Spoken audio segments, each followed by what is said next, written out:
Our study is out of the book of Romans. Basically, and we haven't done this in a while, so we'll call attention to the fact that in the book of Romans, the Apostle Paul has introduced himself as to who he is to the brethren at Rome. And then he immediately went into the idea that all men have sinned and fallen short of the glory of God, whether Gentiles, Romans chapter 1, or Jews, Romans chapter 2. Well, if you have committed sin, how are you going to be forgiven of your sins in the eyes of God?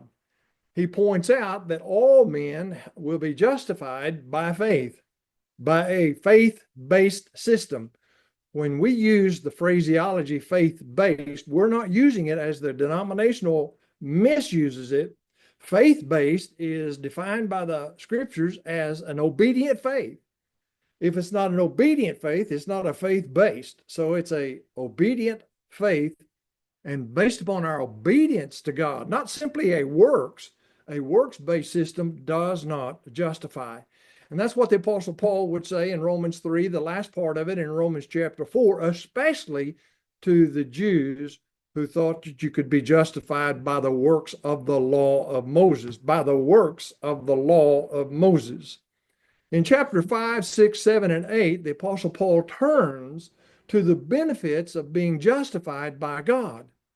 Now, in chapter 9, 10, and 11, what Paul has done, he's taken a section in order to reveal to Jews and Gentiles and all nations, as far as that goes, all people, God's overall plan, God's schema, God's scheme, God's mystery over the ages that was not known, that Paul says in the book of Romans, in the book of Ephesians, in Corinthians, was now made known as it hath not been made known unto the sons of men. So it was known, and when you read, you can perceive.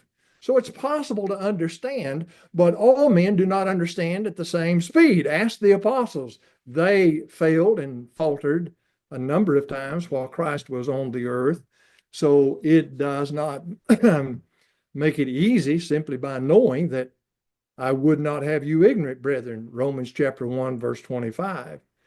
Now, when we got to the end of Romans chapter 11, it was a decision on my part to go into a greater depth of the doxology, Romans 11, 33 through 36, in order to discuss why we would glorify God as events were being unfolded in the Old Testament. Now, the Apostle Paul, he is calling attention to the plan and the scheme that he has brought to their attention in order to bring out this glorification of God.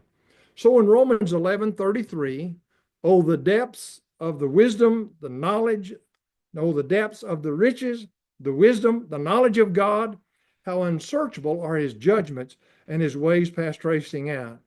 For who hath known the mind of the Lord, or who hath been his counselor? You may remember we introduced Job because Job thought he would make an outstanding advisor to God. Well, he found out to put his hand over his mouth, he went too far. Certainly, his friends went too far. And he would say, who has first given to him and God has owed him anything? We kind of looked in a greater depth at the phraseology of verse 36, for of him, therefore he is the source, and through him, therefore he is the guide, and unto him, therefore he's the objective, the goal of all things. To him be the glory forever and ever. That last phrase is where commentators have developed the concept of the doxology of the book, of what's being said of this song. They would say that this is a song. We looked at a number of passages that would have a short doxology, and then we went into the book of Job in order to bring out why we would glorify God. He is the ruler of the world, whether we recognize it or not. And his judgments, you do not annul his judgments. Why? Because you don't know enough, because you're not wise enough, and because you're not powerful enough. That's the point that Job would make for us. Last week, We looked at the book of Isaiah, and Isaiah would bring to our attention who God is and the power he has and the capabilities, the wisdom that he has. We looked into Isaiah 6, Isaiah 40, and so forth. We now turn our attention to the book of Exodus, but we introduce the book from 1 Timothy chapter 1:17, because it is one of the doxologies, one of the glorifications of God by the Apostle Paul. So here we have in 1 Timothy 1:17, Paul says, now unto the King eternal, immortal, invisible, the only God, be the honor and glory forever and ever. When it says the eternal, immortal, invisible God, we're going to take notice just seeing God caused men to feel their own mortality. I have seen God, I am going to die. It seems like any time they would see God, that's the first thing that they would jump to. When you see God in his full nature, you have to be spirit. You have to be a spirit and not a human being in human flesh. No man has seen God at any time. We then take notice of 1 Timothy 6:15-16. Paul says, which in its own time he shall show who is the blessed and only potentate, the King of kings, the Lord of lords, who only hath immortality, dwelling in light unapproachable. If you cannot approach God, you cannot see God. That's not the only reason you can't see God. But he dwells in such a place, in such a situation, that you cannot approach him. He's unapproachable in that sense. Can you approach him through Jesus Christ? Yes, spiritually. Whom no man hath seen, nor can see. No man, whether it's Jacob or Moses or anyone else, has ever seen God. You cannot see God, not because your eyes will not hold up, but because the very nature of deity, the very nature of God, will not allow such. Now we're going to take closer notice to these things. He is eternal, immortal. We're going to take notice he is invisible. No man can see.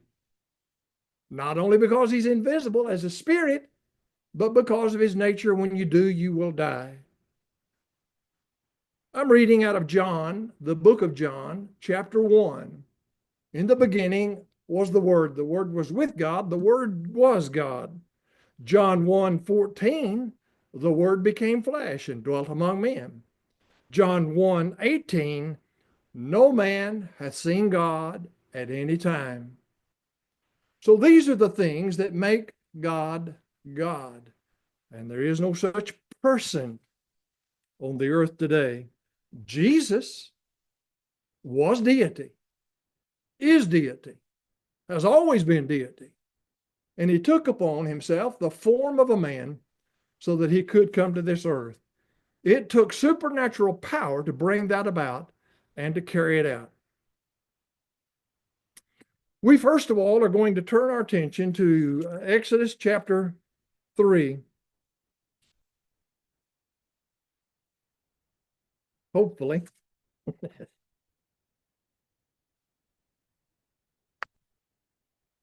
Exodus chapter 3.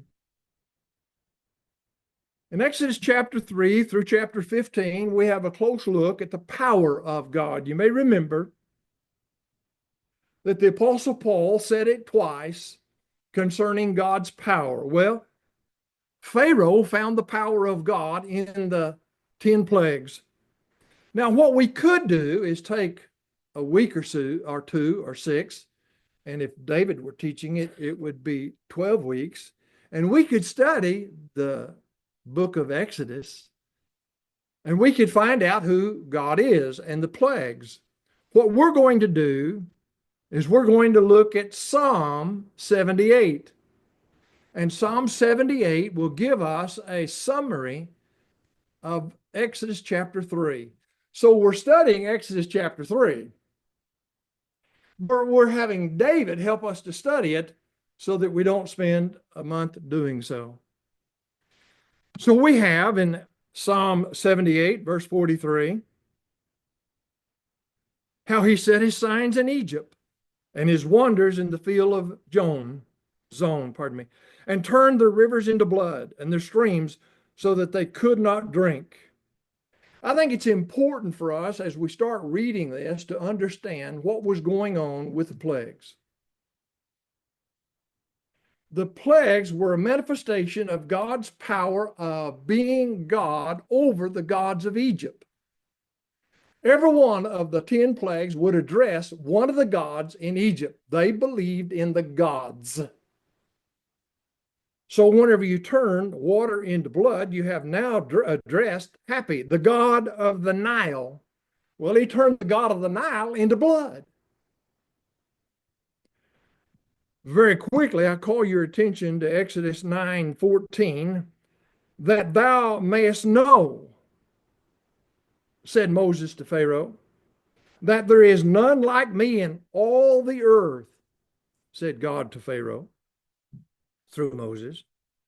So we have that. Now we notice in verse 45, 45, he sent among them swarms of flies, which devoured them, and frogs, which destroyed them. Psalm 78:46. He gave also their increase unto the caterpillar and their labor unto the locusts. He destroyed their vines with hail, their sycamore trees with frost. He gave over their cattle also to the hail, and their flocks to hot thunderbolts.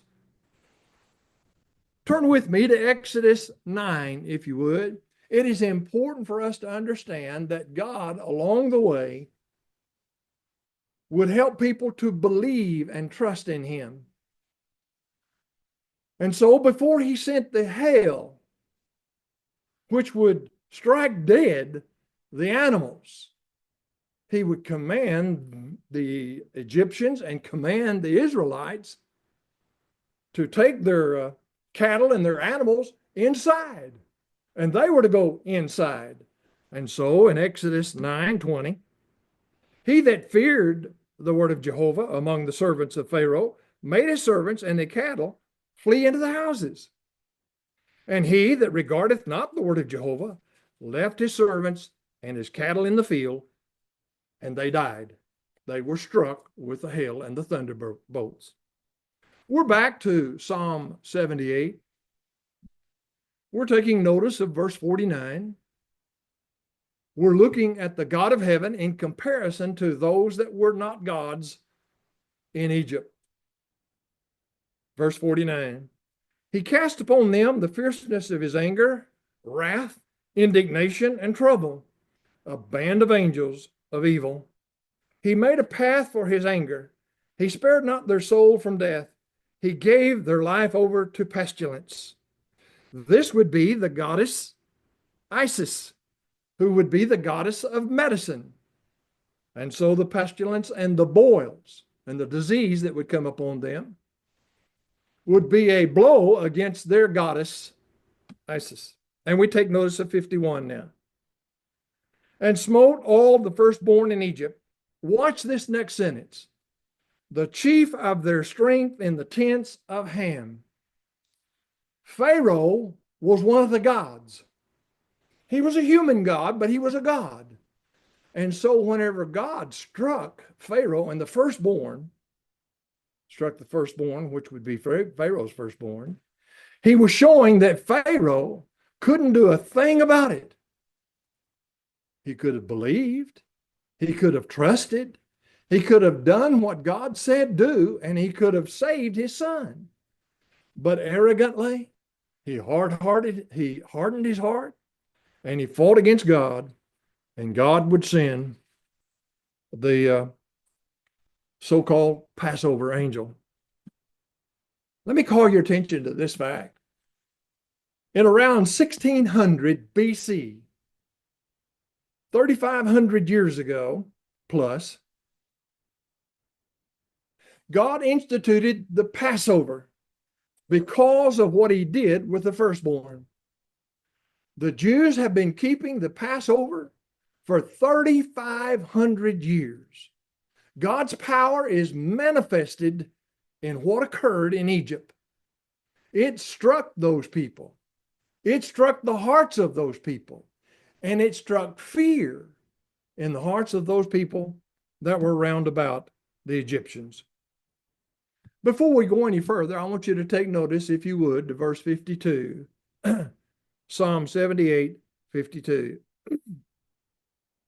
But he led forth his own people like sheep, guided them in the wilderness like a flock. He led them safely, so that they feared not, and the sea overwhelmed their enemies. The sea overwhelming their enemies introduces us to the concept of the Red Sea, Exodus chapter 15. The Red Sea would destroy 600 chariots of Pharaoh.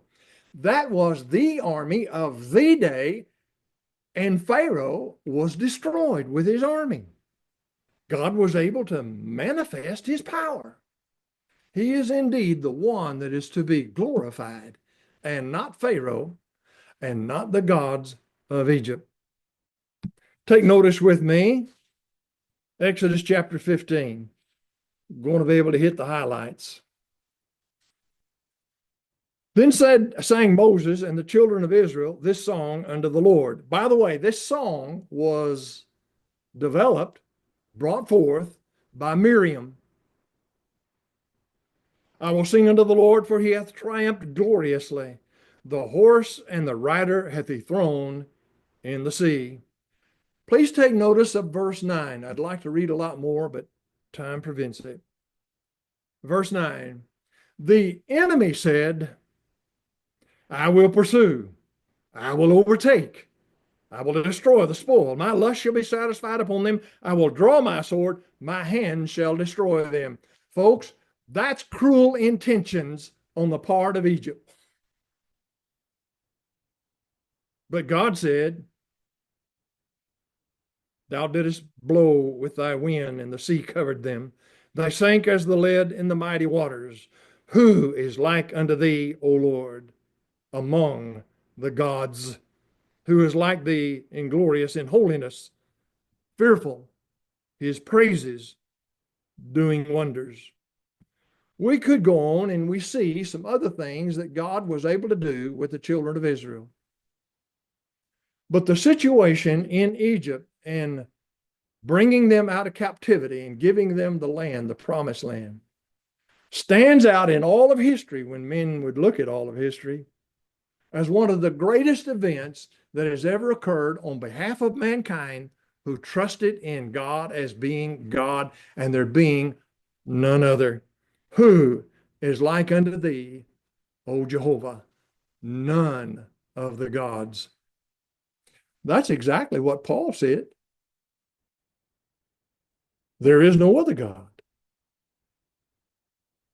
God does not say that he is God and there is none like him because he needs accolades and glory, but because man needs to anchor his soul in the certainty of godliness from God and righteousness from God. Romans chapter 1. Look at verse 17, if you would, of Exodus chapter 15. Thou shalt bring them in and plant them in the mountain of thine inheritance, in the place, O Jehovah, which thou hast made for thee to dwell in the sanctuary, O Lord, which thy hands have established. The Lord shall reign forever and ever. And the horse of Pharaoh went in with his chariots and with his horsemen into the sea, and the Lord brought again the waters of the sea upon them, and the children of Israel went on dry land in the midst of the sea. You might take notice, by the way, that is a song by Miriam. You might take notice of Psalm 150. Actually, 146 through 150 is, we could take a couple of weeks with that as well, in the honor and glorification of God. One of the greatest of passages that I just consider tremendous is Exodus chapter 19. Exodus 19, and 40 years later, Deuteronomy chapter 5.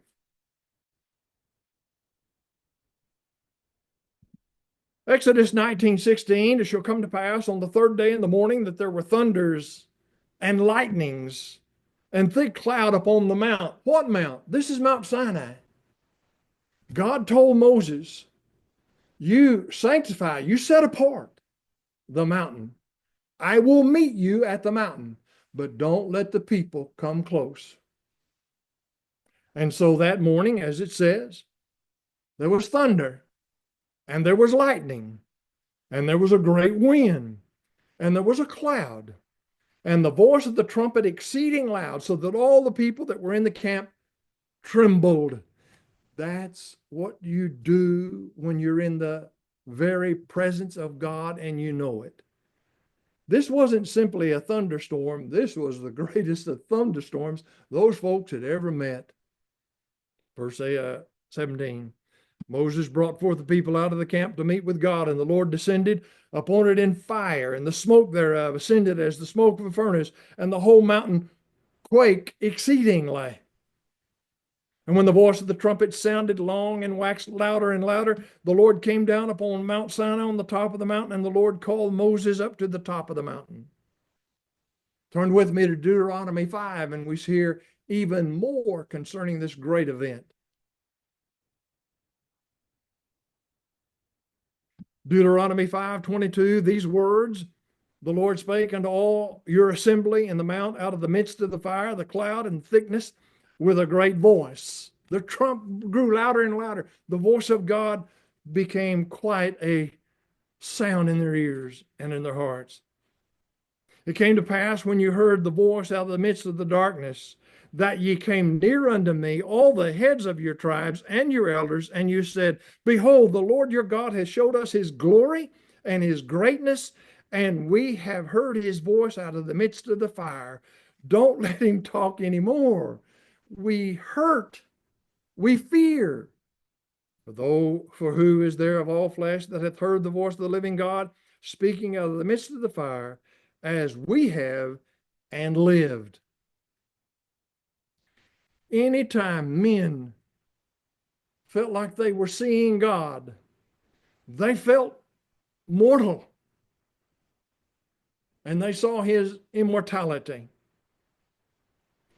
If we turn to Hebrews chapter 12, verse 18, we will see again this mount described.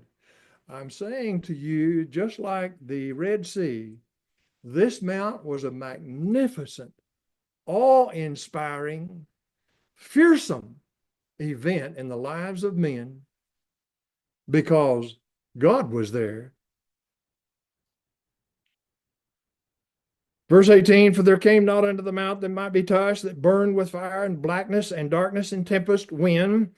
Verse 19, and the sound of the trumpet and the voice of the words, which voice they had heard entered, entreated that no word more should be spoken unto them. Verse 21, Hebrews 12, 21.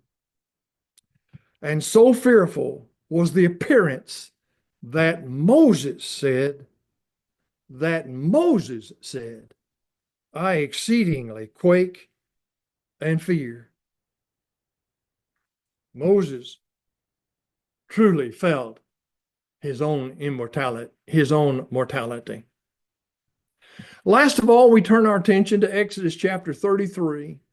Exodus chapter 33. We have noticed the power of God. We have seen the glory of God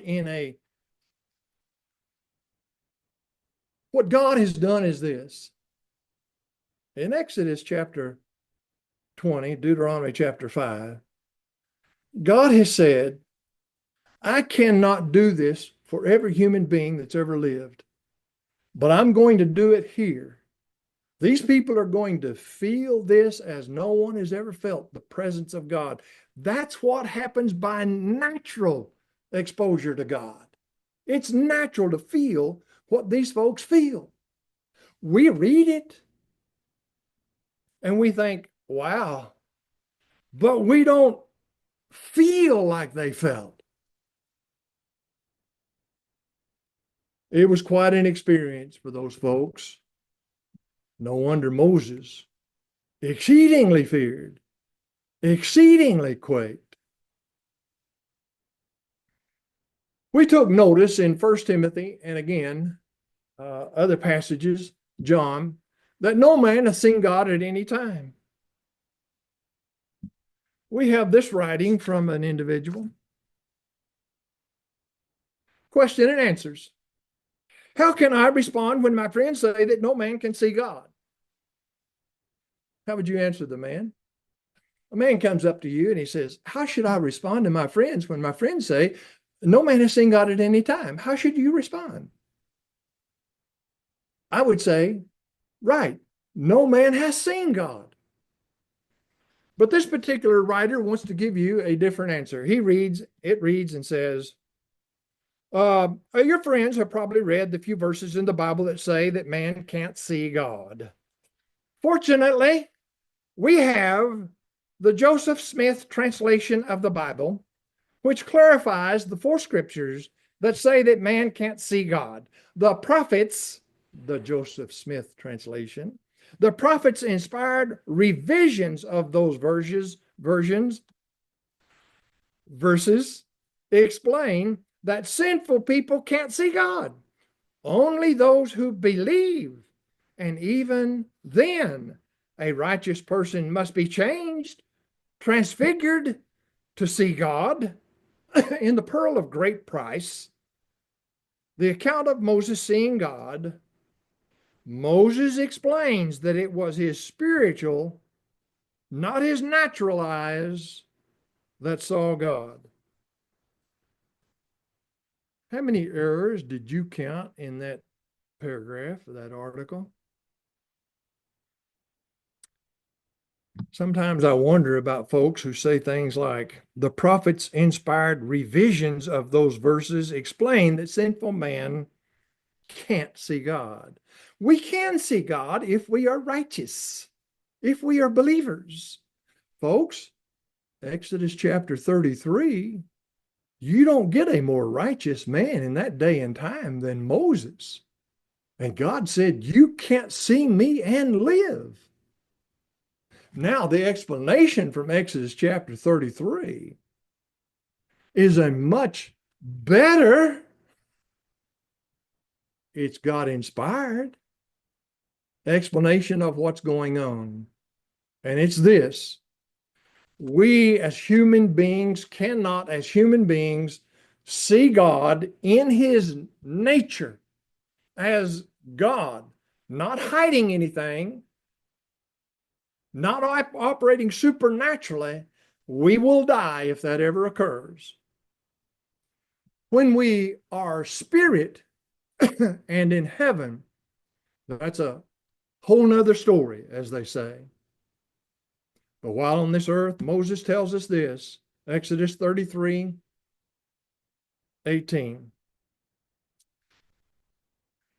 And Moses said, Exodus 33:18, show me, I pray thee, thy glory.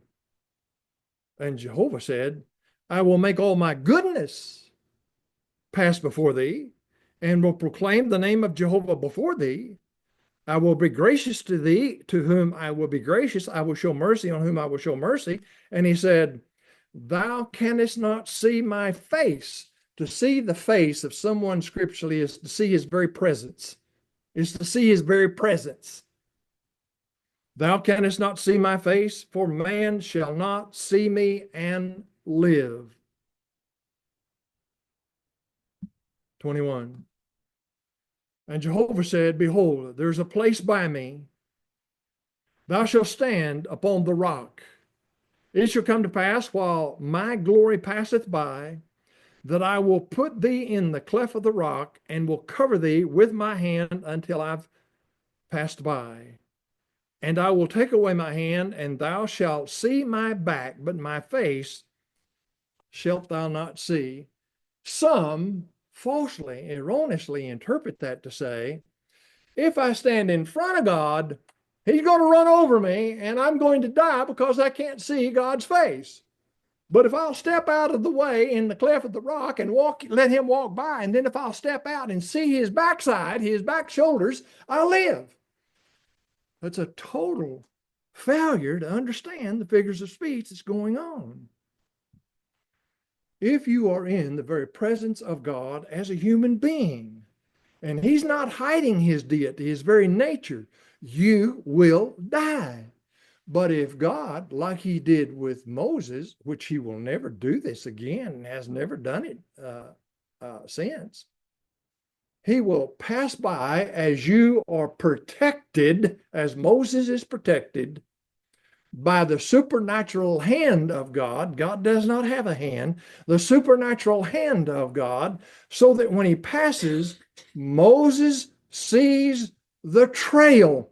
Moses sees the after effect. His face lights up because of it. Just think what would happen if he didn't simply see the effect of God, but he actually laid his eyes upon God. He would die on the spot. I say to you, these passages, and we've got one more to go next week, Revelation 5. These passages help us to see that when we think of God and we go ho hum, we make a terrible, grave mistake. The God of heaven is magnificent, majestic, almighty. We need to fully comprehend what God has revealed to us, and the revelation that God makes of himself is not for the purpose of his own benefit, but for our benefit, so that we will not worship the gods that surround us and listen to those around us instead of listening to God.